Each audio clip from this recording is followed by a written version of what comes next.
2060 第3次世界大戦終戦だが鉄血孤独性 AI 及び戦術人形の全面的暴走に世界がまた大ピンチに陥ったこれはフィリピン民間軍事会社に所属するドールズの奮闘を描く物語はずだったんだ。よろしくお願いします。请多指教。おやすみ。晚安。ありがとう。谢谢。どういたしまして。よしよ。そういえば、話说回来、本当にいいの？真的可以吗？どうですか？怎么样？どうしよう。怎么办？すみません。对不起哦。上上。さよなら。再见了。お疲れ様です。辛苦了。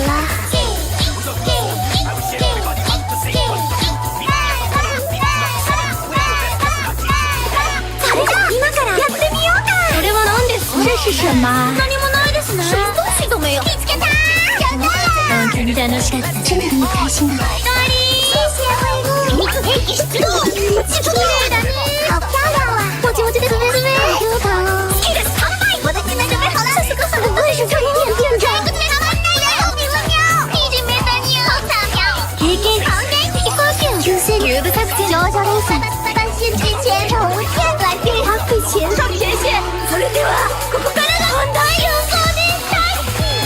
这还是无解。やっぱり有効でが一番だよ。无解混了ではないか。こんな時こそ私の出番ですわ。最後就要我登場了。スピード勝負なら負けないよ。只是速度我可不会输。彼女の魂はまだきらめいているじゃないか。他的灵魂依然在他帮帮吧。出し切ろうぜ。一日反省しなさい。你还是在金币室反省一天吧。さあ、直立つくサラダ。誰がぺたんこだって。一緒だ。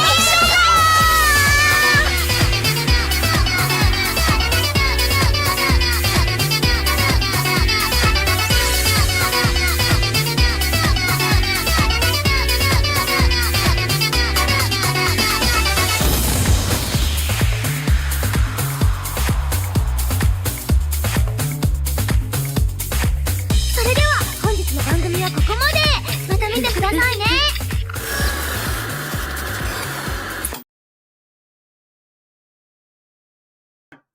All right, hopefully audio is coming through. I'm just going to wait for the chat to say anything. Not helping the stereotypes. That's perfect. Good to hear. I'm glad to know that I'm not helping the stereotypes. That's the one nice thing so far I've heard today. But, okay, let's just take a quick little look to see if everyone can hear things. Great. Okay, good. Seems like people are good. Okay, audio-wise, well, hello, everyone. Hopefully you're doing well on this wonderful Thursday night. We are talking about printed ammunition. For those of you who watch, I guess, the fun stream where CBS was talking about 3D printed guns, they also brought up 3D printed ammo. And that led to some fun little controversy. Our friend Moderator Gage at BLC was bringing up some of their projects, and I guess, you know, that was something that I haven't seen in a while, and I was curious to learn more about 3D printed ammo. And that is what we are going to be doing today. Now, Moderator Gage is not joining us. We have someone else coming in instead. Another developer from BLC. I'll call you Bush, but is that what you go by normally? Yeah, that's what a lot of people refer to me as. It works. Okay, well, good enough. There's Bush. He works with printed ammo as well, and we'll be talking about that soon. And I guess we'll be also introducing an old friend of ours, an old, an old co-host for a little bit, Dr. Death, a former beta developer, or former beta manager at the Gatalog. He also worked with a lot of printed ammo stuff when he was still involved, and we also have Uberclay as well. But I'll let you two introduce yourself. Dr. Death, go ahead first. Hello, I'm Dr. Death. I'm very happy to be back. I'm also still alive, which is always a good thing. I've always thought 3D printed ammo and just printed ammo and DIY is a hugely important aspect of the DIY gun community, so I'm very happy to be here. Thank you. And here's Uberclay. People know you, but go ahead. Yep, I'm Uberclay. I took over Dr. Death's spot and current beta manager at Gatalog. And yeah, man, so like we're here to talk about 3D printed ammo. It's good times. Happy to be here. Well, yeah, I'm going to start this with a fun one of, now, I guess this isn't StreamYards anymore, so if you guys want to see what I'm talking about, you could pull up the screen and have it muted, but this is a good old picture. For those of you who are, cultured enough to know, this is one of the first projects I followed. This was basically an attempt at 3D printed ammo, one of the first ones I've seen, which was a Suckboy Tony's plasma musket. It had, well, it was black powder. I think it was 50 cal technically too. And it used, I think, what is the Civil Wars like Pedersen rifling, where you rifle the slug with the like barrel itself. I think You mean that's like what the it- mini ball? Yeah, Oh, yeah. I know what you mean. yeah, it's one of those ones. But that was one of the first ones I saw, and of course, that was a very unique style and had a tendency to blow up a little bit. But that was one of my first introductions to 3D printed ammo. And I guess, I will right now show some of your stuff right now, Bush. And I guess if you want to describe what you're doing, this is, I guess, the one that you showed me. I think it's the long one with a... You want to see that?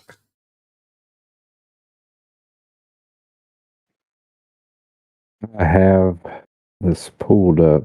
I'm sorry, I'm having issues. Is it going to be on the live stream? Yeah, that you're I'll just send it to you posting? directly. Yep. Okay. But it is basically Oh, your there we ammo. go. Yeah, so those are 43R slugs, 43Rs of caliber I designed to be fired out of just a fancy piece of hydraulic pipe. No chamber, no rifling, nothing. But I've been using 9mm projectiles as some of the slug weight, because you do have to have something for weight in these. But I've used anything from fishing sinkers, steel ball bearings, because it's a shotgun. It's not a pistol. Various shot types, steel, lead, tungsten. But yeah, these are just one of the basic slugs that are available right now. Okay, yeah. So I guess you kind of made your own cartridge. So what was the reasoning behind, I guess, that? I really wanted to push 3D printed ammunition more, and straight-walled pistol cartridges just really seemed to be the sweet spot for getting easy, functional, efficient results in a safe manner. You don't want to just go straight up to a 12 gauge. It's made for much lower pressure, thinner barrel, a lot more room for error. But for a while, you couldn't find pistol caliber barrels anywhere. You couldn't find 38 special sized pipe, but I did find these very specific pipes that were under 50 caliber. They should be a good carbon steel, seamless, and they cost like $40 to make a 24-inch barrel. And I decided that was my starting point. No chamber.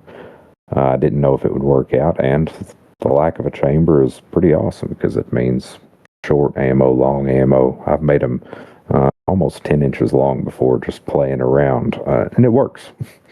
That is okay. So you just see how far you can put it. All right, that's interesting. So Yeah, I mean, my brother. Go ahead. My brother called it what is it from Fairly Odd Parents, the Doug Dimmadome or whatever. There was the cowboy with the ridiculously tall hat. That's what he called those rounds. That's what they look like. I mean, I'm looking at it right now, and hopefully everyone else could see it as well. Yeah, those are a little long. Those like kind of remind me of like those like good old lever action, like 45 government type of stuff. But I do believe the ones pictured loaded those with airsoft BBs, somewhere like 60 grams of plastic airsoft BBs. 60 grains, I'm sorry. well, I see also someone mentioning, well, I guess why not do CNC using metals? Well, I mean, well, first and foremost, this is the 3D printed gun community, so that's the shocker on that one. But I guess, I feel like plastics can be, a little bit easier to work with. But you tell me, I guess, why you decided to do plastics. The ability to rapid prototype. I've probably went through 1,000 different iterations that I've put powder in and fired to get to where we are now. I couldn't do that with CNC. I couldn't afford the materials to do it with CNC, even if I had the equipment.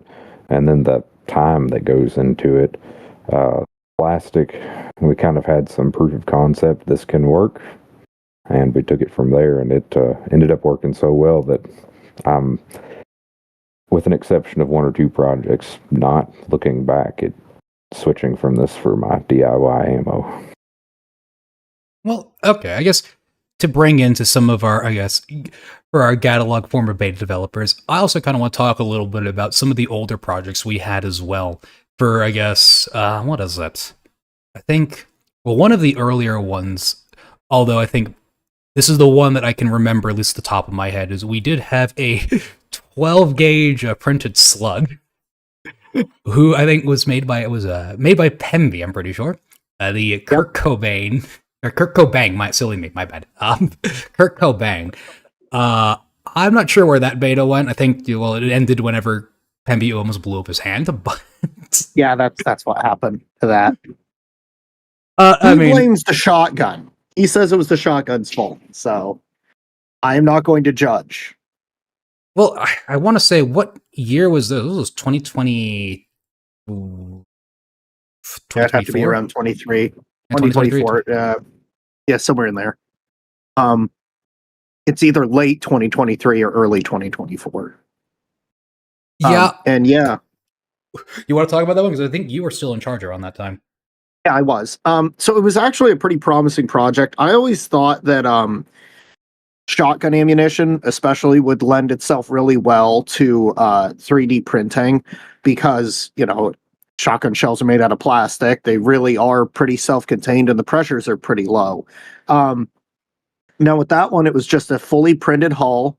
He thickened it up, put, the projectile in there, and he shot it and he had a lot of success. And then one day his barrel burst. And he says that it was because he was using this old ratty shotgun and there was rust issues and it was pitted and that's what caused it. But yeah, it kind of killed the momentum for the project. Wonder why. Which was sad. Yeah, I know. I was fine with it, but I wasn't. Kind of wish he showed more pictures of that shotgun because I can only imagine. I'm just trying to imagine this almost like crackhead shotgun he must have just found somewhere in like a ditch. It was like this ratty old pump action, and it was just bad. Although that's kind of just strikes me as the type of guy Pemby is. I feel like he would go like magnet fishing for a shotgun, but it fits. But no, that was one of the other ones I remember. But I guess Moderator Gage is letting us know Pemby is getting back into the printed ammo and will be tackling the Kurt again. Well, that is wonderful news. Hopefully he can afford a better shotgun this time. Maybe a Maverick 88 might be a better choice for that. Yeah, go Turkish. Nah, well, let's not go too far. But I've got a Turkish, and I'm happy with it. I like mine. I have heard Ellie.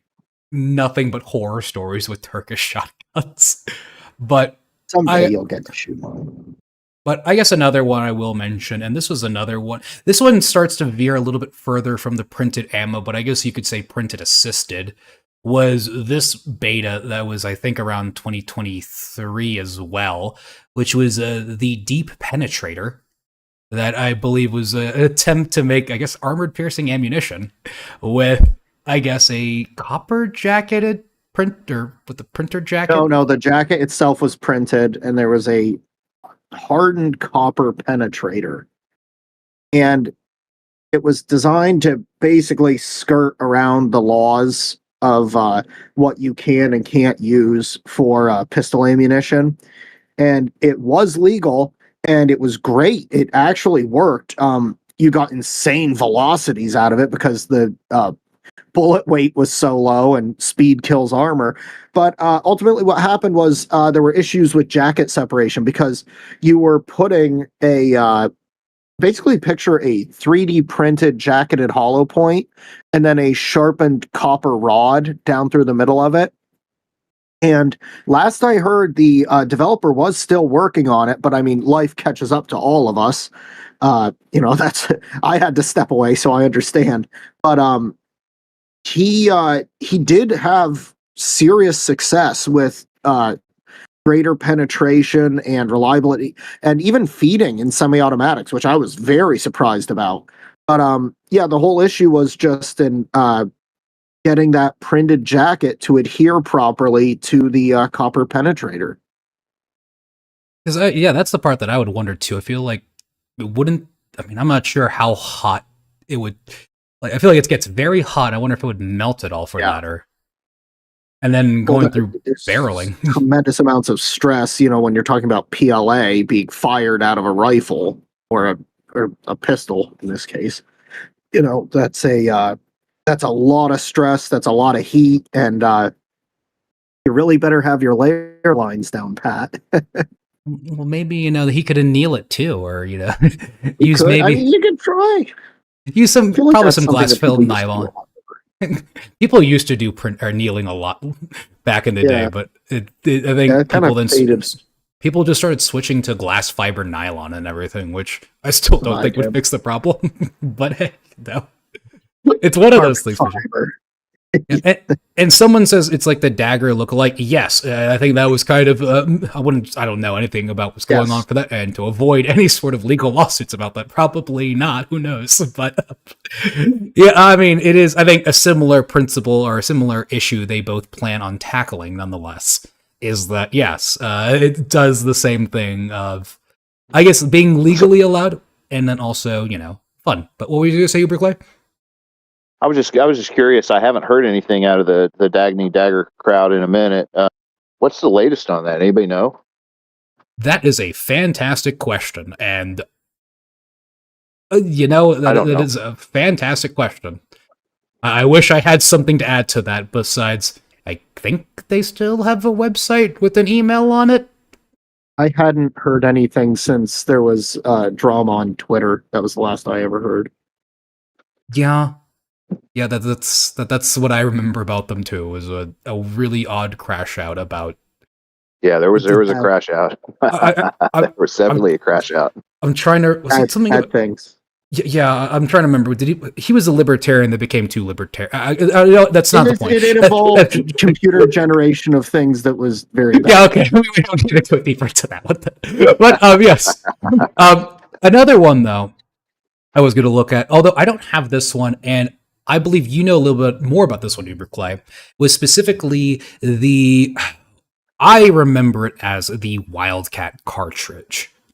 If that sounds about right to you. It was I think I did a beta video on that one when it came out. I think it was a little bit some time ago, but yes, it was about a fully DIY caliber, but I don't think that one was, I'm not sure if that was printed or not, but it was more or less meant to be used for printed guns in a specific way that was easier to do for people that I guess wanted to DIY ammo.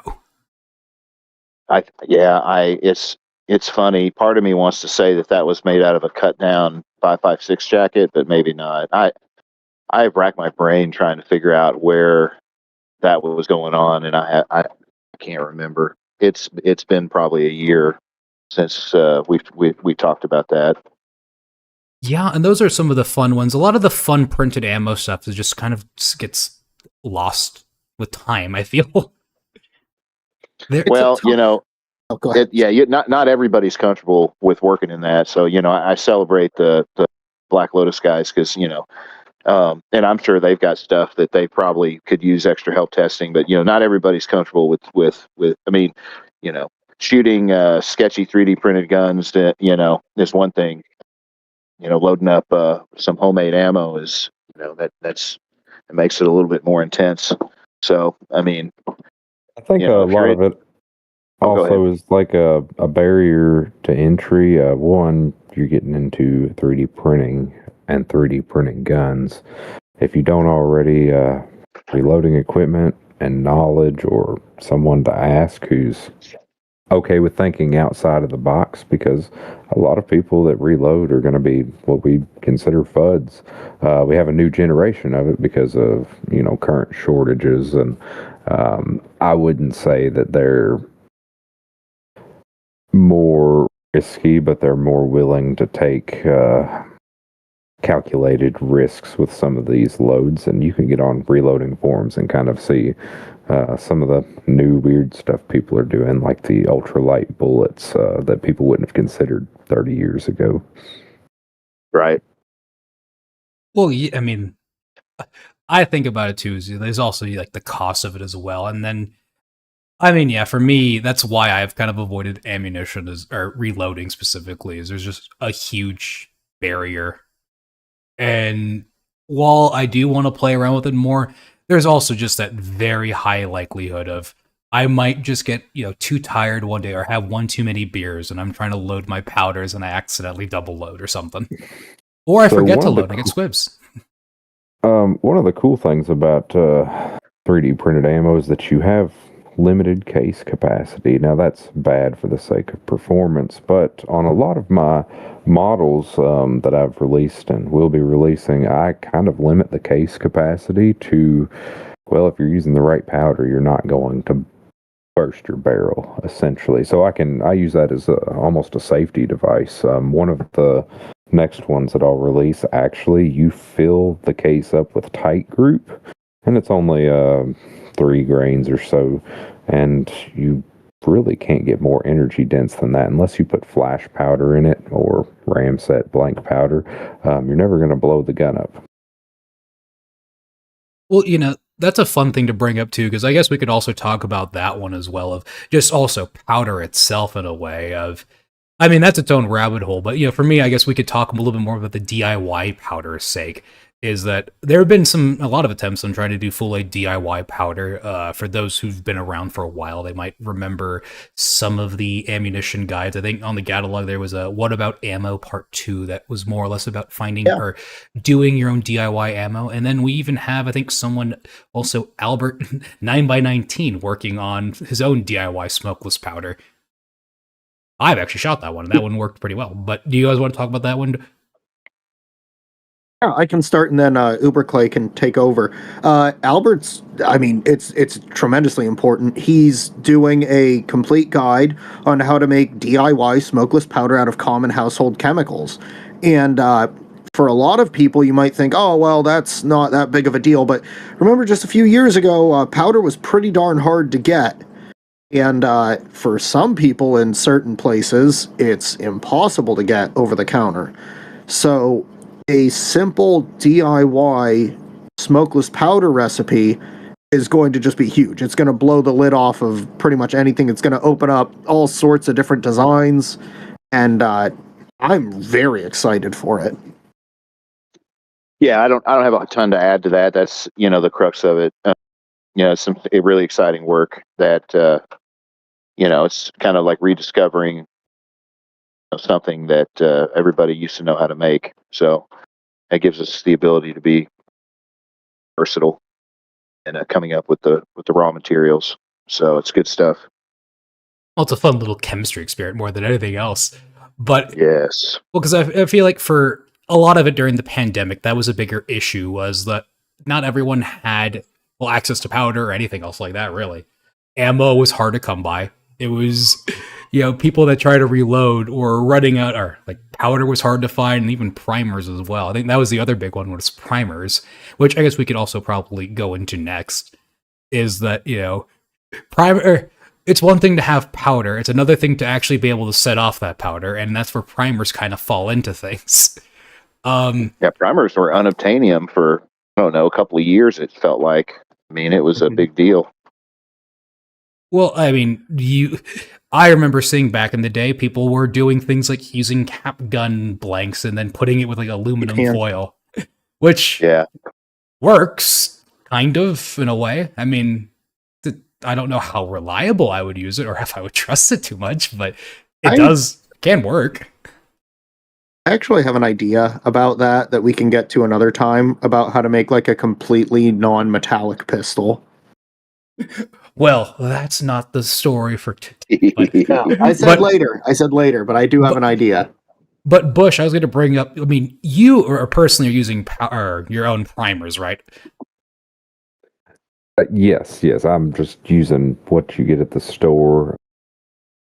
Magnum primers work better with printed ammo, but I have seen some stuff with people using printed primers in printed ammo. But that hasn't been heavily tested or developed at all. It was, from what I understand, a proof of concept. Well, yeah, I'm showing you the picture that I am showing right out to everyone right now. But that's the one that I guess those are Magnum primers, is what you're saying then. Actually, those are shotgun primers. That's a 203. Yeah, that's what we call beginner ammo for the 43R, because there is an ammo that if you've never started, you can go to Walmart and buy all the components to make something to shoot targets with. The 209 primers are rather potent, as we've seen in 15 millimeter launchers, and they'll push that 45 grain fishing sinker, which you also get at Walmart. A couple hundred feet per second. I mean, 50 feet, you could hit filament spool every time, and they're rather quiet. The problem we have with these and why we move away from them is those 209 primers are very dirty, and extraction isn't very great. Have you ever seen or read the homemade primer course that was put together a few years ago by it was some professor, and they go all into how to make homemade primers out of things like soda and beer cans? I can send you the link if you want it. Yeah, it was fascinating.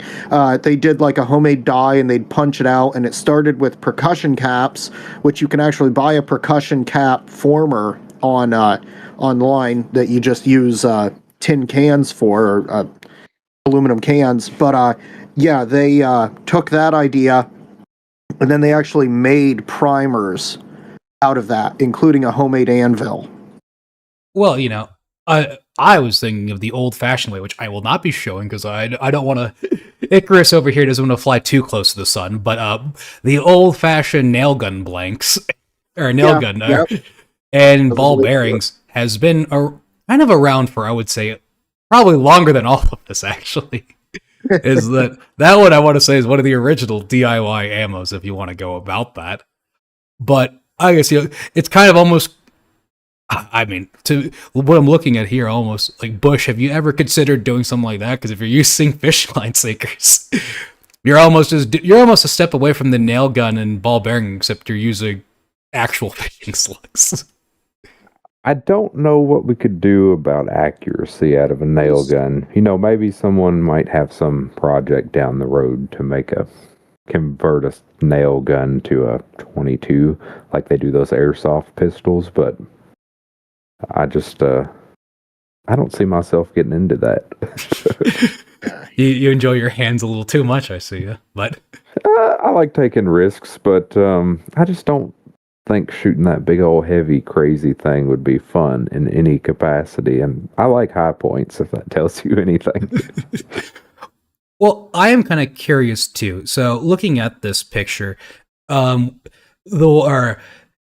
have you put anything next to a chronometer before and seen? Oh yeah, we're getting more results after the launch of the Modelo and this printed ammo. So these beginner slugs, I think we've pushed them up to 600 feet per second, maybe a little faster, because they will take a little bit of powder and they burn a little cleaner with powder, but the shot shell, I think, has been the most heavily chronographed. Lead shot, you get 115 grains of number 8 shot moving up to 1,400 feet per second, and that's what we call an intermediate shell. That's pretty average ammo. We hope that, when people are making this stuff, they eventually work up to that, and if that's all they ever do, they don't pursue hotter ammo. That would be very reliable and useful. We've shot clay pigeons with it, but the newest one I've worked on is more of a precision-oriented slug. We're pushing a single piece of double-aught buck in a sabot, about 1,500 feet per second, and it's relatively accurate without any rifling or chamber or anything like that. Well, I see someone bringing up something specifically of how are these bullets after being fired? And I think I have a picture of some of them. But would you like to go ahead and explain how they usually, or how many, I guess, what happens whenever you fire them? Do they crack, or do they blow up immediately, or how does it work? When you fire them, there's an intentionally thin spot in the layers, and it will separate there. I'm sure you have pictures of fired rounds, and you can see that it leaves a lot less of the shell behind, but it takes the printed portion that's holding that fishing sinker, and it takes it down the barrel as a sabot. Now, you can do discarding sabots, but the non-discarding sabot for most of these 43R rounds give it a Foster slug shape, and that's what stabilizes it. But here you can see these have some mild pressure signs. I intentionally load stuff too hot and test it. You can see the cases are cracked, but regardless, the top half of it has left the barrel with the fishing sinker in some of these cases. These look like intermediate ones. They were probably a 9mm projectile or shot shell. Okay, so I guess reloading these are probably out of the question. Yes, 100%. There's a couple of reasons why. One, you couldn't really get a decapping stem in there to pop that primer out.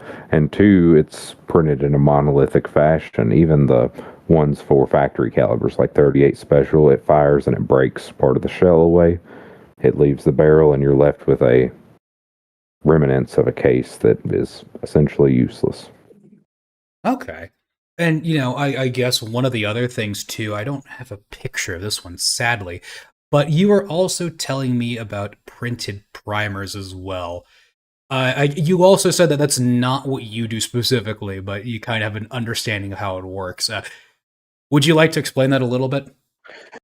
So the guys that were working on the printed primers, from what I understand, I think they used the cap gun caps, the material from that, more than one cap, from what I understand, printing the base of a 9mm cartridge, and there was a metal insert like a washer in it, and that gave it a lot of strength and gave an anvil something to rest against. But I don't know how heavily that was pursued, and I do know that there's limited potential with those designs. I couldn't do it with my style of ammo because of the metal insert that has to be added to the top, and it increases complexity. I do know that it worked.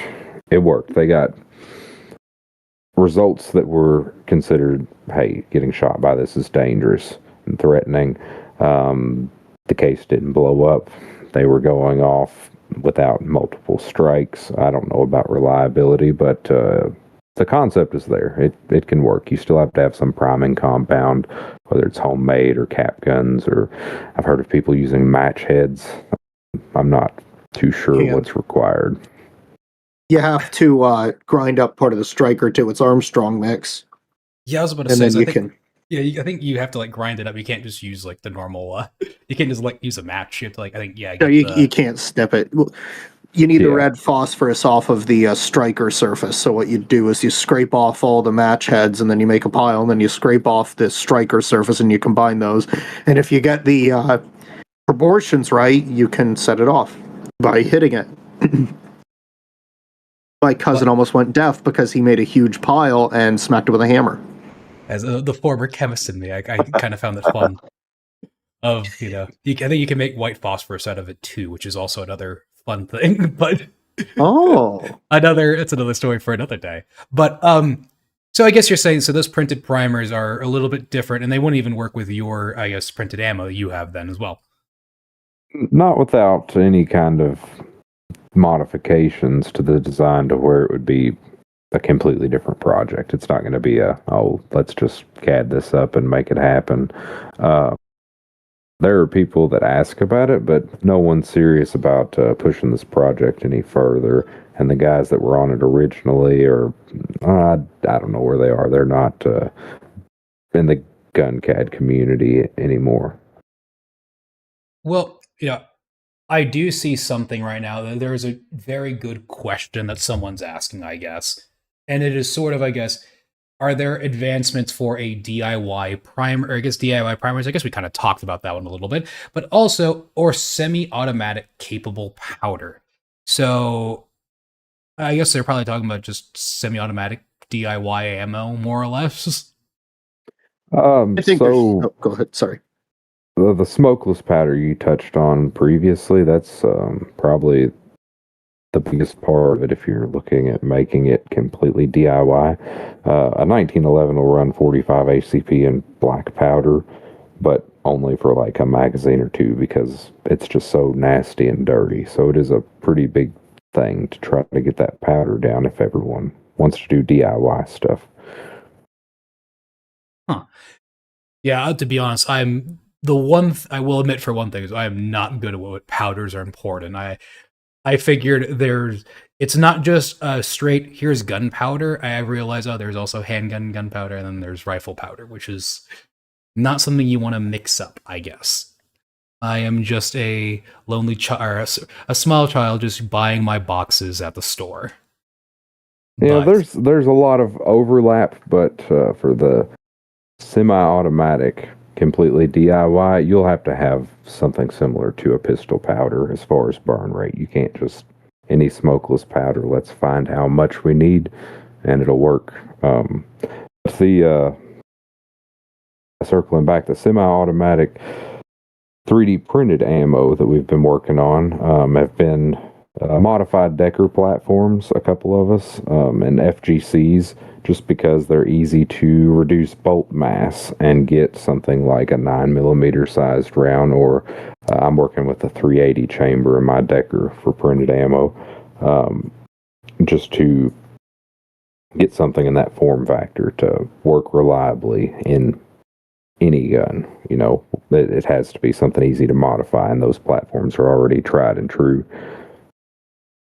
Well, yeah, and I see, people are bringing up, well, that's the nice thing about revolvers and like lever action things as well, is that you don't have to worry about the bolt cycling things. It's a manual cycle.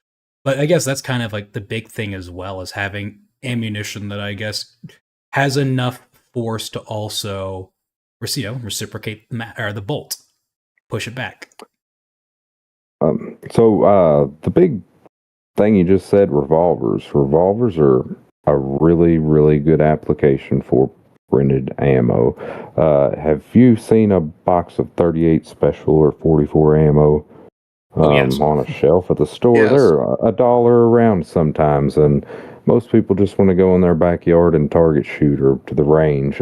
If you print 38 special ammo, and you use, I've used fishing sinkers with those, obviously, but there's other things people have used.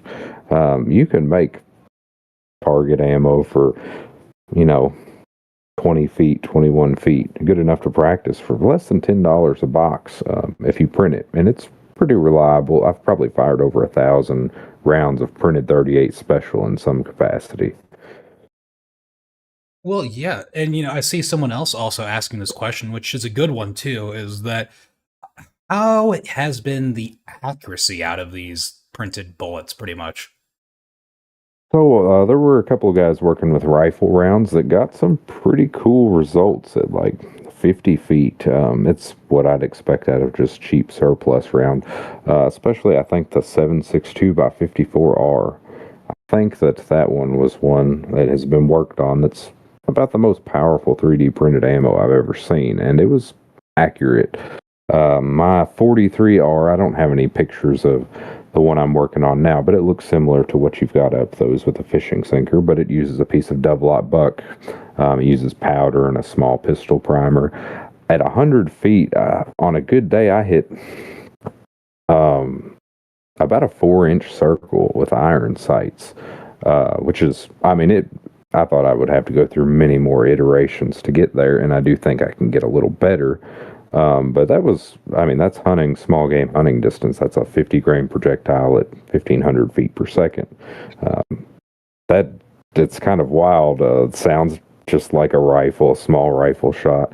And I took him out to 200 feet a couple weeks ago, and I do lose accuracy there, but I think a lot of it is inconsistent velocities, and that's more about refining, my design there. And that one's one I haven't released yet. No, yeah, because I feel like that is something also that would be kind of an interesting part of it, as well as sort of, it's one thing to have like a printed blunderbuss in a way.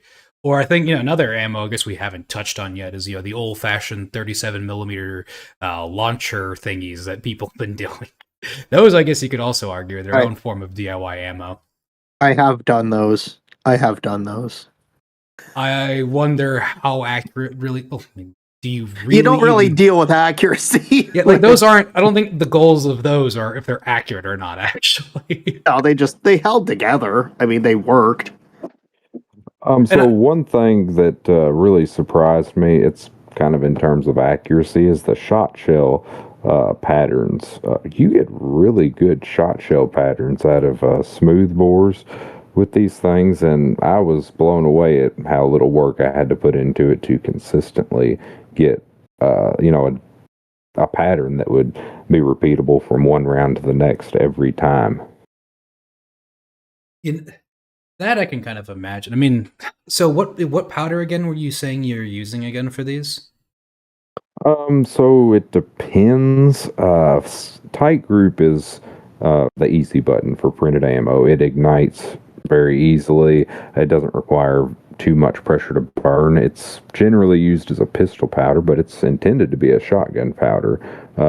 But even the bottle says a little goes a long way. It's extremely energy dense, so with our limited case capacity, we can still fit adequate charges in it for stuff like 38 special or 9mm. But for more of these serious, like the intermediate rounds, CFE pistol, it's a little bit slower burning powder. It's one I believe was developed for 9mm NATO, so about a middle of the road as far as slow pistol powder.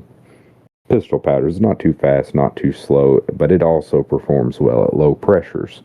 So finding things that not so much for performance, but they're doable because they operate well at low pressures and don't require extreme, tolerances in the case and your neck tension and head space to get a good ignition started. Because powder doesn't explode, it burns. And just like an engine, and you need compression for it to burn efficiently. No, yeah. I mean, for me, I always find the powder stuff it's such a rabbit hole for me of like, there's already a lot to do with gun tuning to begin with. And then when you start messing with powders, you can really kind of fine tune things in a certain way. Used to deal with some of that whenever I do more competition stuff, is just people that would min-max their powders and stuff. And I'll be honest, most of it kind of goes in and out of my head sometimes. For me, I'm two sides of the spectrum. When I load factory ammo, I either want the cheapest, wimpiest, lowest recoil that I can get to function and operate in action, or I want a fireball. No in between. Do some black powder in that case, yeah. But I'm looking at, so let's read some of what people are saying. I'm seeing some very interesting ideas that people are saying. You could make a pressure vessel out of concrete.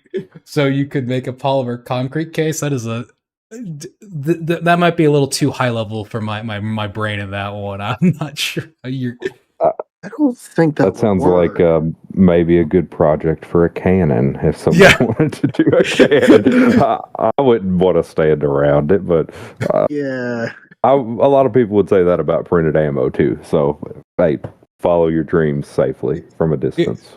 Yeah, you know what? I'm not gonna be the one to try that, but you know what? If you want to be the guy to try it, I will be there to report on everything, and I will love to see some of that footage of that firing. I mean, I have a lot of footage of you firing as well, but sadly we're on YouTube and I cannot show that to everyone, but it is very cool. I can confirm to you guys it does work. I've seen several videos of it shooting, so it does work. You're just going to have to take my word for it, I guess. Maybe ask Gage to post it himself. Yeah, I do believe that in the past he's posted some videos of me firing it, and a lot of it is the cool ones that people like are me hitting clay pigeons, or sometimes it's my brother in a video, but just out at the farm. And the clay pigeons are not something I'm good at. We were just trying to see, hey, what could you do? Could you hit it and break it every time with the patterns we're getting? Yeah, it does work. But there's tons of videos of me just blowing holes in garbage that have been floating around here and there, and they're all pretty similar. Well, there's nothing wrong with shooting garbage. Go ahead. Bush, tell the people in the audience about the what was it, the ABS hollow point that you had pushed past 3,000 feet per second. So you were telling us about my first 3D printed ammo project. It's something that I've had uploaded for a while, but it doesn't get a lot of attention. Just printing ABS hollow points and loading them in brass 9mm cases. I fired them out of a Kel-Tec Sub 2000. That 16-inch barrel is important because it makes that light projectile useful with the powders that we have available.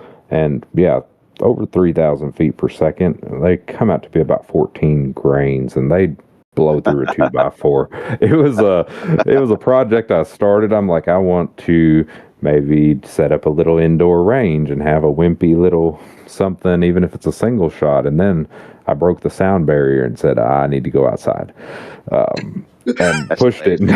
But I got a sub 2000 that'll cycle weird stuff like that. It's modified, obviously. And yeah, I got it to cycle those 14 grain hollow points. It was kind of fun, and I just didn't really know where else to go with that project. But I've done similar things. There's a video floating around of me using that same gun to shoot fishing sinkers and sabos. They're about 40 grains.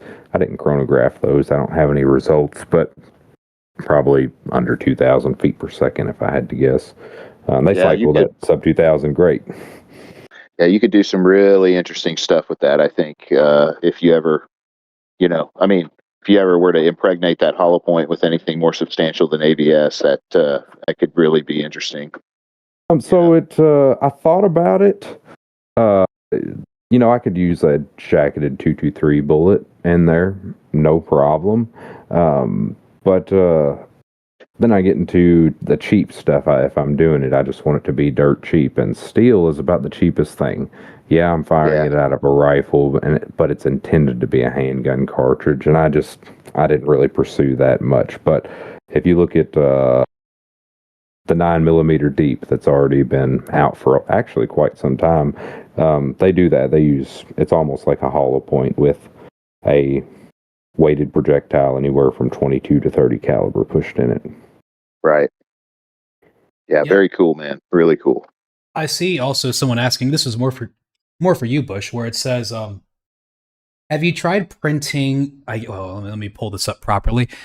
Have you tried printing chamber adapters for 12 gauge single shot shotguns to work with the 43R round? That is an interesting idea, and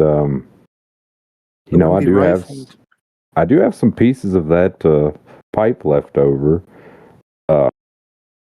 It would be really good in a break action if you just wanted a small wimpy round, but I don't know how it would perform in a 3.5-inch barrel form factor, because some of the 43R shells are almost that long. But if you had a break action shotgun, you could obviously use a longer chamber adapter to achieve this, and I don't see why it couldn't work. Yeah, that'd be a fun little thing. Let me see what else people have of. I think someone was also curious. Oh, go ahead. Oh, go ahead. I just wanted to know, have you ever considered sleeving the printed cases with thin tubing, like thin brass tubing? Yes. I've got actually the ammo that I plan on testing next with getting my Decker to cycle.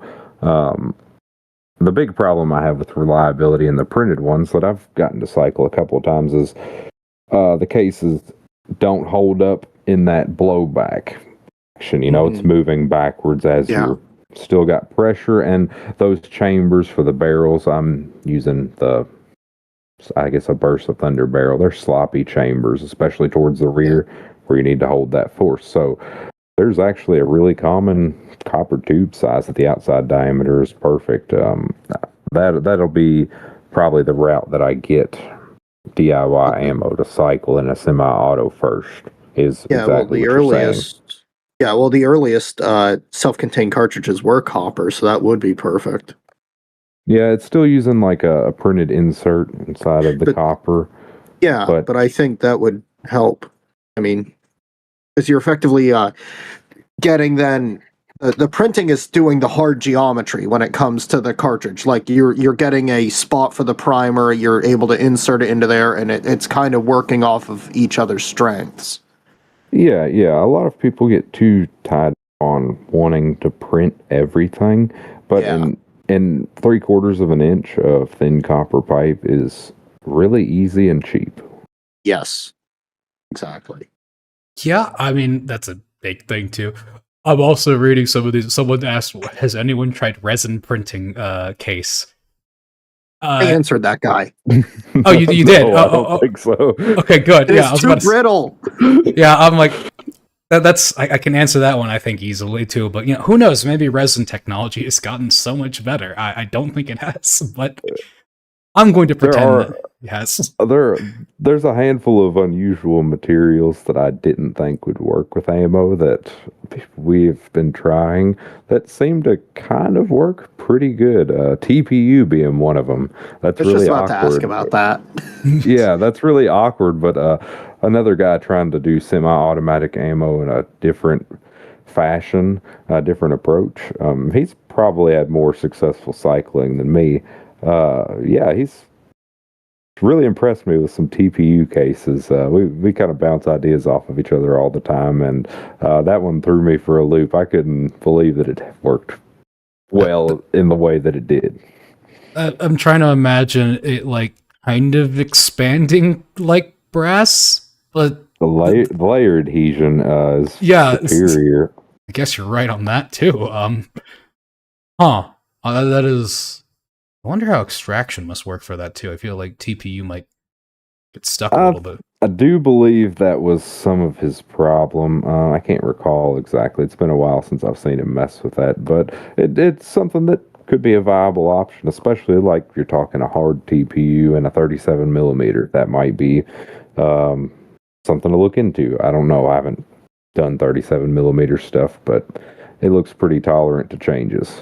Okay, and I do see an interesting question that someone has also asked. So, for these printed bullets you're doing right now, are you using any like specific like reloading tools, or could you just use your hand and kind of just go off of feels? So, I'll post it in the chat, like in Discord. I have a video. It's to show how crudely you can make those beginner slugs with the 209 primers and the fishing sinkers, but everyone laughs about it because people are asking. I haven't quite done enough video demonstrations on how to assemble this stuff because it's all been, like PDF guides with pictures and all that. But really, you need some way to measure powder. You need some kind of hammer and a drill. Let me get this link. Obviously, well, I don't know. This might be YouTube friendly. It's just reloading, but that'll be... You'd be surprised. I'm just going to say no, but I'll post the link on Twitter and then let everyone else find it there. Yeah, you'll get a laugh watching this video, and I don't know. It was more or less like showing, hey, how simple can it be? But there are a handful of reloading tools that I've developed. They're included with the initial release of the 43R ammo. Some of them are like a priming tool that uses a press. There are other methods to prime these, but if you're already doing this, a lot of people already have a reloading press. So, hey, why not make tools that work for it? I'm using a reloading press, but I've hammered a couple thousand primers into these printed cases, and go ahead. Haven't set one off yet. I do understand there's risk associated with it, though. So there are tools provided to hopefully more safely and reliably do these things. There is a printable reloading press also. Yes, I was going to mention that. Probably be quite handy. Yes, I need to print me one of those. I've looked at them. I know that they require hardware that I don't have. I just haven't started because I haven't ordered hardware. I believe. Would you like to go ahead and give a plug for the printed reload press? I'll let whichever beta manager decides to say it louder first. You do it, Uberclay. You do it. Okay, it's the Come and Press It. It's available on the Gatalog. It's a fully DIY 3D printed reloading package, you could say. So go check it out. It's up on Odyssey. Yeah, no, it's a fun little way to help out for people that I guess maybe if you want to dip your toe into also like reloading, though. Right. I will say probably one thing is I feel like you'd probably want like a better scale than your average like cheap $10 Amazon like food scale.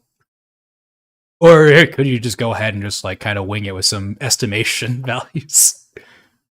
Depending on what you're reloading, you could get close. But if you talk about just like a balance scale, those are like $15 for a nice I know it's slow, it's mechanical, it's literally a balance scale. It holds a powder measure or a little powder tray. But if you use dippers, which dippers are cheap, or you can print them, you find out, okay, I use this dipper and this powder, and I measured on this slow scale that costs $15, and well, this dipper's 5 grains, 5.1 grains, so I know if I use this dipper and I'm plus or minus 0.2 grains, I'm within a safe margin of error. So no, you really don't have to. If you have one of those balance scales, one of these come and press it presses you make, and you're not counting components, you can get into reloading for $100. It won't be a great experience, but it would tell you without spending $1,000 if it's something you want to get into. Okay. And, I'm going to just make sure I read some of these things too. If you guys have any questions, by all means, feel free to ask. Now is a great time, as I plan on trying to keep this rather short enough for everyone watching a replay. They don't have to see a gargantuan, 4-hour stream or something like that. Because I'm sure we could go on for a while on each of these different things. But I think we've already actually answered this one. Any plans of making the 43R round use cap or nail gun blanks rather than primers? I think we discussed this, but I'll let you go ahead. No, it's just something I don't plan on pursuing, but I've had so many people ask me the question that I imagine someone will modify the design to take something like that. Yeah, it would be kind of fun. There are, I think, several probably tutorials on just how to do nail gun blanks anyways, not gonna lie. But let me see if there's any other fun questions that we have. Or if you guys have questions for each other, feel free to just go ahead and ask it too. So how's everyone doing? Well, that's not the question I was asking for.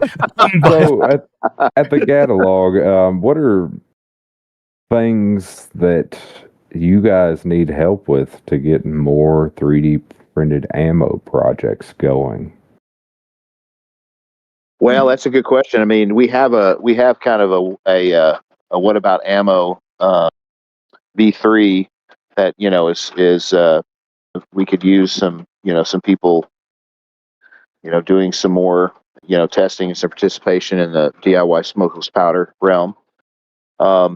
Don't have any active Wildcat cartridges going right this minute. We get the reboot on the Kurt Go Bang, that would be one that would be worth pursuing. That's the most relevant things that I could think of. I mean, yeah, for me, I just think about it as printed ammo is one of those things where I'm just like, I want to wait a little bit longer for this before I go into it. I will say that we have a whole fork in the Rhino beta that's basically blanks, nail gun blanks with pellet gun projectiles. So if you really want to get out there and be on the edge of of the DIY, basically. I mean, you're not obviously DIYing the nail gun blanks, but there's a whole branch of that beta that you can get plugged in at if you want to do something really out of the box. And Right. We've got some good preliminary results in that. I think it would be fascinating to combine this technology with the Rhino, especially if we went the cap gun route, because then you're getting really interesting stuff where, like I said before, ABS 22 caliber projectile and printed case and cap gun primer. Gun with a plastic firing pin. You could potentially be looking at a totally non-metallic pistol, which would be very fun. And against the law for untraceable firearms, Zach. Only if you don't register it. You can register it. We would have to dedicate that one to our pals over at LNC. Good to have you guys in the chat, LNC. Yes. Or we just add enough steel to the actual frame for testing. I mean, that's also fine too. But I guess just a bunch of bolts. But I guess Bush. That's an interesting question. I mean, what do you think that it's also probably, I guess, kind of led to BLC kind of having a larger group of people testing ammo? Was it just a lot of people in the group that are reloaders, I guess? I think, well, it's not very many people that are actually doing it, but I think that it's just because they were early on board. That's what got me into joining BLC in the first place, was the printed ammo. I saw the 9mm Deep come out, and then I saw some of Mr. Deep. That was the user that came up with the first design concept like this that we based him. a lot of it off of. He's doing other things like the 54R and 44 Magnum 38 Special, and it wasn't just like the print in place ammo, because I had messed with that previously. It was serious results. I mean, you're getting over 1,000 feet per second with projectiles that are not 15, 20 grains. They have serious mass to them. But yeah, I think that just being an early adopter with a lot of content, videos and stuff, and a lot of caliber availability, drew a handful of people together that kind of think in the same way and that are actually comfortable enough with testing this stuff. Yeah, that's interesting too, because I think about it as well. I think what the Gatalog has also a lot of is just printed suppressors as well. What it lacks in ammo, I would say, is the printed suppressors became a huge thing over there, which I probably might do one of these whenever the new year comes around and $0 tax stamps comes along, because I think that's a nice thing for people to figure out as well. But like for suppressors as well, that seemed to be a bigger thing as well. You had a lot of people kind of posting footage of their original testing, and then you had things like the FNT, where the guy who did that one, FTN, silly me. Sometimes I mix up my 3-letter names, but I don't know. You're fine. It's just that's an important one. You're right. Yeah, the FTN, and that one, the developer of that one, PLA Boy, he would always post videos of him shooting that all the time. Sometimes I think he would even have machine gun lowers to basically show off of like, oh, it can handle easily like 3 or a normal mag full auto. I think he even went up to like 200 rounds one time, which was insane to think about. But it's kind of interesting that you bring that up of, I guess, what you are, if you're interested in a certain topic and you see someone kind of doing it, it kind of draws other people who are interested in that exact thing. But I always found it really interesting how all the different gun groups sort of specialized in certain areas. Like like you're saying with BLC and printed ammo, Aussie and 37mm launchers, the Gatalog and parts kit builds, and suppressors, and now more recently we're getting more into the DIY, which is fantastic. So that's another thing that drew me to Black Lotus Coalition, is the DIY projects. There seem to be a lot more DIY projects that are focused around, hey, how simple and available can I make this? I know everyone hates them, but the Harlot is a great example. Someone getting into printing that is already competent with guns can spend $20 and build one of these legally and somewhat safely, if they know what they're doing. I'm not saying that the Harlot is the best example of this, but I really like the available stuff. Hey, I can do it now. I don't have to order parts and all that. But BLC seems to do a lot of that. I mean, who could not love the Harlot for the gun buyback, champion every single year? I was gonna say, yeah. The number that you see just turn up on like evidence tables and stuff is so funny to me. Just so funny. A lot of them probably aren't even built well.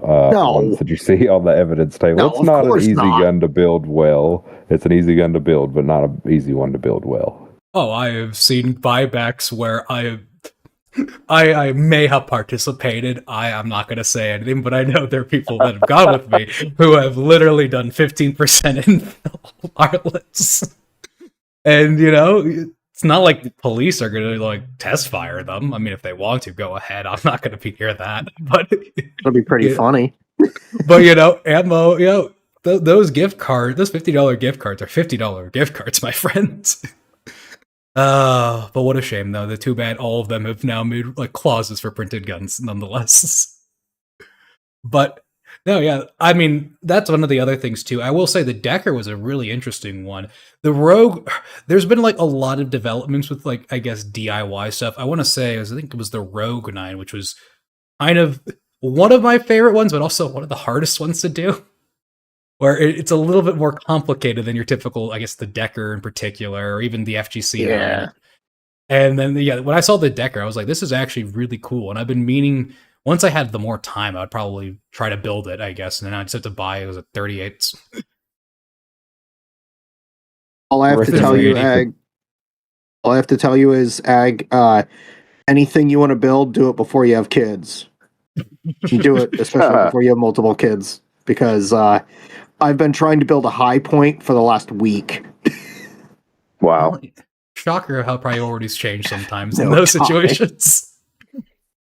But no, yeah, I think that's it's always fun to think about it like that. And what are the other what groups are doing? I guess that's kind of the nice thing I like about what was the GunCat Index also, of that you can just go ahead and search up pretty much anything, and it just gives you what other groups are doing in kind of a comprehensive single site, which is nice in my opinion.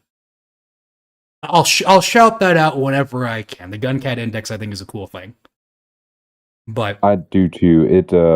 It's something that I never expected to see get to where it is now, and it's Odyssey has never been great for searching for things. It's never been great.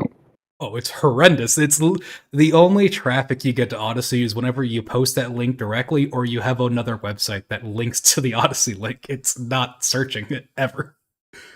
Yeah. I have something, looking through the comments, someone asked the shelf life of 3D printed ammo, and that's actually a really good question. It has a shelf life. No one wants to hear that.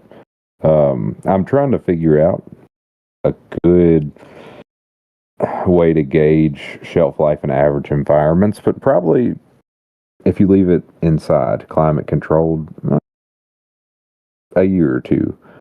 Maybe if you store it nice, sealed with desiccant, probably more years, but I just haven't had enough out to do that. But I have a box that I leave outside now that it's getting cool and changing weather, and it's about 8 months old. I'll take a round out about once a month, and they've all fired so far. So 8 months outside, I don't know. Have you considered lacquering or using polyurethane? Sealing it with some polyurethane, maybe. I'd say that probably storage method is going to be the best way to tackle that. Just desiccant in a climate-controlled environment, because you've got days of it being exposed to humid environment, like absolute.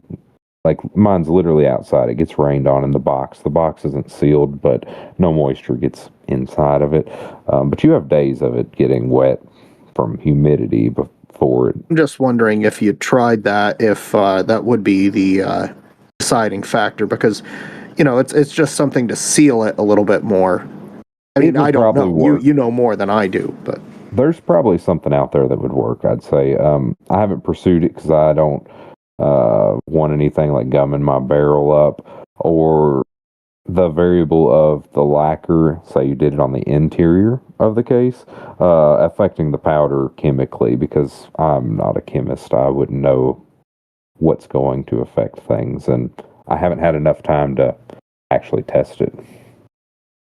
I mean, it couldn't be any worse than the old Wolf ammo. That stuff was pretty nasty.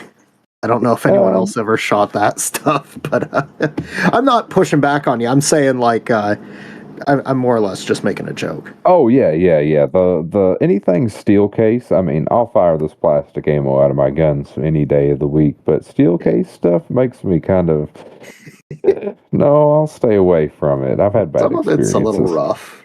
Yeah, a lot of it's good. A lot of it is good, but I don't like rolling the dice there for factory ammo. Is it going to be reliable or not?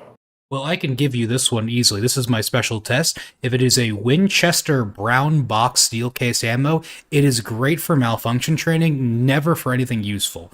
The only ammo I've ever had consistent jams with is our Winchester steel case lacquered ammo. That is the worst ammunition I have ever seen or ever used in my life. I would gladly choose Wolf steel over that. It was just American ingenuity, I guess. Good job, Winchester. It's a shame you stayed around when Remington went down. But let's see what else we have here, because I think this is a good amount of time as well, unless we all have another question for ourselves too. I mean, it's fine. I sent my wife and kids away so that I could hang out all night, but I mean, whatever. So, I'm serious, by the way. I actually did do that.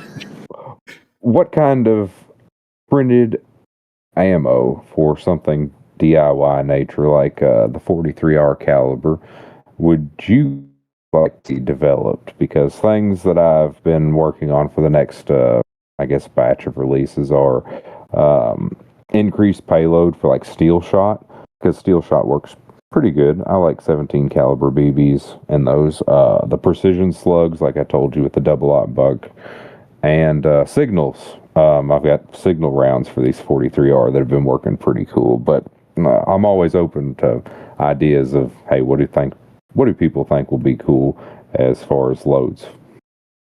I would like to see 4570. I think that would be really interesting, especially if you did a black powder load, because that keeps the pressure lower. But so let me pull this list up. I think we already have it developed and just no one to test it. Yeah. So let me pull up a list of ones that are pretty much ready to go that just need testers. We have 44 Special and Magnum, 38 Special, 357, 38 Smith & Wesson, 32 Smith & Wesson, 5.7 by 28, which I'm not very hopeful about that one. I don't know about that one, but yeah. Yeah, 7.35 Carnico, 7.62 by 54R, which I believe has been pretty heavily tested by Mr. Deep. 30-40 Craig, 45 long Colt, 38 long Colt, 45-70, 50-70, Martini Henry cartridges, and 43 Spanish. But I've also seen 11 millimeter Gross, 410. I've done some stuff with like 10 millimeter, but it's not going to cycle a semi-auto. It's nothing exciting. But yeah, there's a couple others that have been worked on pretty heavily too, and most of them just need testers. I'm a little bit sad because a year ago I was at a gun shop and they had a Remington rolling block, an original one, and it was in 43 Egyptian, and I was like, what the hell is 43 Egyptian? And now this would have been a perfect case for it. Yeah, exactly. It's this style of ammo is less energy than the factory stuff, even a lot of times black powder stuff, so it is rather nice to vintages. It is a way to affordably shoot a vintage and not have to worry about cleaning it every time with black powder loads, or just sometimes surplus ammo can be pretty raunchy. It can be pretty hot, depending on what action you're getting it for. I remember what was like the Arasaka chambered in. I would totally get one of those. So that's another one. Oh, I forgot. There's I actually reload for that one, but we have 7.7 Japanese as well. I can't even find the brass. I've reformed 30-06 brass to load those. Yeah, I would figure that Partisan sells it. It's fantastic deer cartridge. Yeah, it's really capable. It's just think about it as a slightly different 30-06 that uses slightly wider bullets.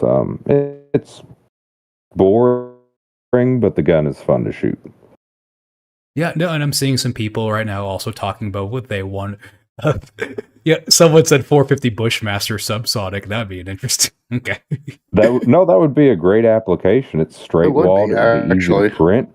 The ammo is so expensive, you wouldn't be able to go out and just plinking with that gun. I saw a 450 Bushmaster for like $180. It was brand new, a single shot break action. And I almost thought about buying it just to develop ammo for 450 Bushmaster. It'd be a good fit. 50 Beowulf, 444 Marlin. 444 Marlin would actually be a really good one because that's like impossible to find ammo for. Yeah, there's quite a few people that have into it just for those vintage cartridges that they can't find ammo for. And it really is a good application to bring these things back from the dead. Anything center fire that's got a case as big as a 32 caliber cartridge or wider, it would be a good candidate. No, yeah, and I see. Oh, yeah, there was what was it when all those Carcanos were coming in? There's also 6.5 Carcano. I'm not sure if that's still cheapish. I do remember when the pandemic happened, a whole bunch of like crates were being shipped to the U.S. So I never hopped in that train. They all came out of Ethiopia. Actually, Fudbusters handled the transfer for that, and I was talking to him about them.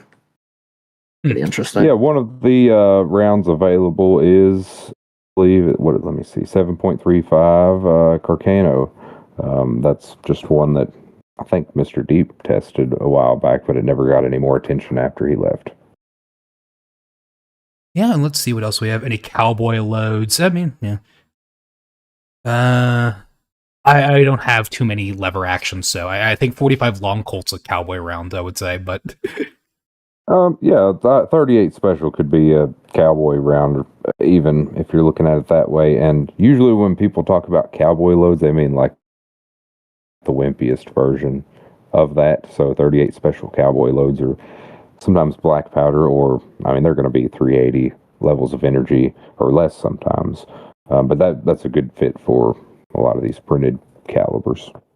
Yep, and let's see what else we have. We'll probably be wrapping it up soonish, but ooh, I guess another person is bringing up PAK blanks for our Euro bros.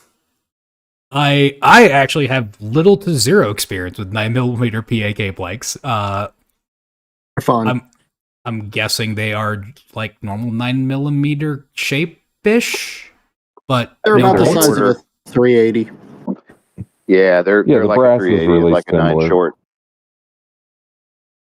I mean, I wonder. That's the reason that. Oh, go ahead. Well, I do wonder, like, I mean, how hard could it be also just to print a blank? Well, in Europe, what they would actually do is drill out the barrels, and since they're the size of a 380, they would convert the Zeraki 914s into little full auto spray and pray 380s. You know, I was trying to avoid the obvious one. I was actually talking about, like, what if you just 3D printed blanks? The blanks are cool. That's fine too. That's fine. Yeah, Don't do what I said. like, it's just it is. A shotgun primer would be pretty. If you could make a revolver just that took shotgun primers, that might be a really good way to go if you wanted blanks, because those are loud. Man, they're loud. If you've ever set one off up against a wall or something without hearing protection, louder than most of my 22s, no doubt. Yep. And I do see one good one that I think we've discussed already, but I'll just go ahead and answer this one quickly if you guys want to jump in. What's the main issue for printed cases not being reliable and feeding and semi-autos? I think it's just there's not enough energy, right? Well, they feed well. It's just the extraction. The Decker, it's a direct blowback with no extractor, and we know this system works. It's worked historically in the past. But that case is just inconsistent in the loose chambers like the Bursa barrels we're using, and with a blowback, your action's moving out while you still have some pressure in a lot of cases. A case holding up, the integrity of the case as it's extracting is probably the biggest issue right now. Okay. And we'll see what else we have here. Cowboy loads. 41 Rem Mag version. That's a caliber. I think my uncle had one of those. Yeah, 41 Remington Magnum. I think it's really close to 43R, and I want to pick up some brass to see if I can make brass cases for that caliber, but I'd be scared to throw a 41 Remington Magnum in my Modelo. I don't know how that would go.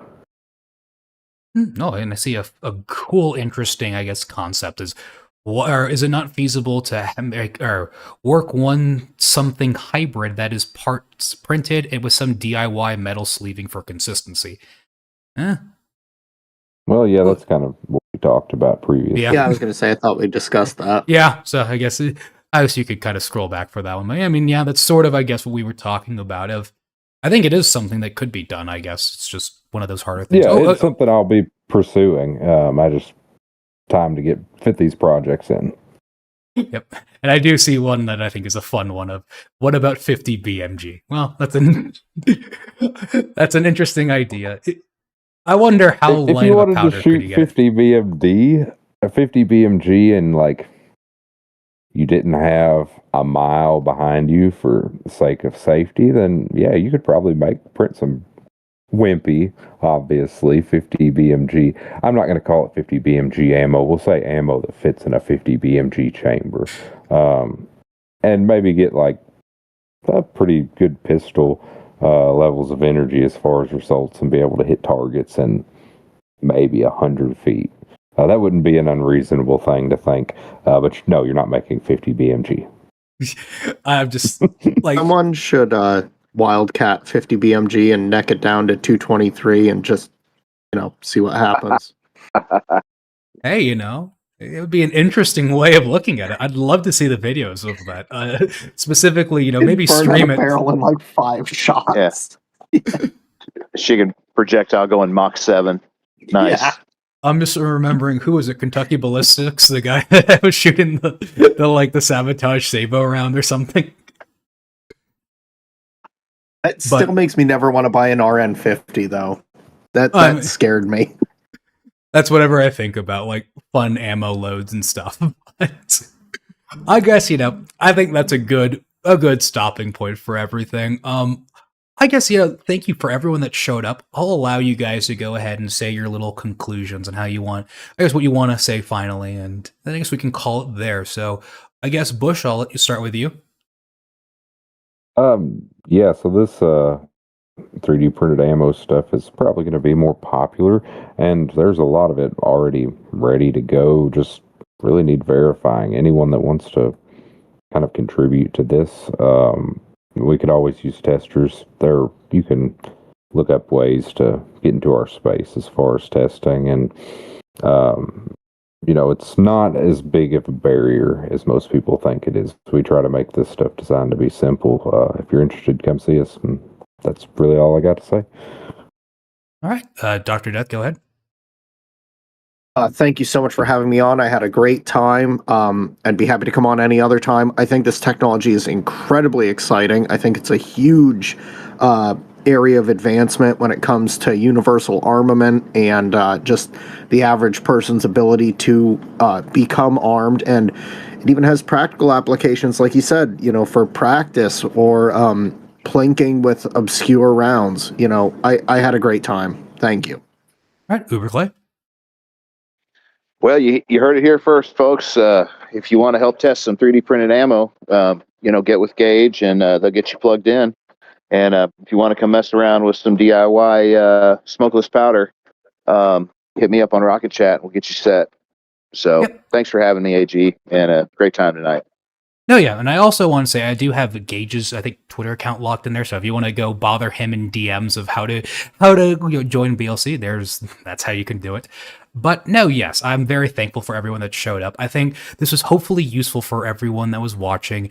And of course, if you have like more questions or more things you want to see, maybe in detail, we can let me know and I can go try to reach out to the people involved in that case. This was meant to be a fun little primer of anything of, I guess, where we are right now. And I guess sort of what we're looking forward to and what are the barriers we have.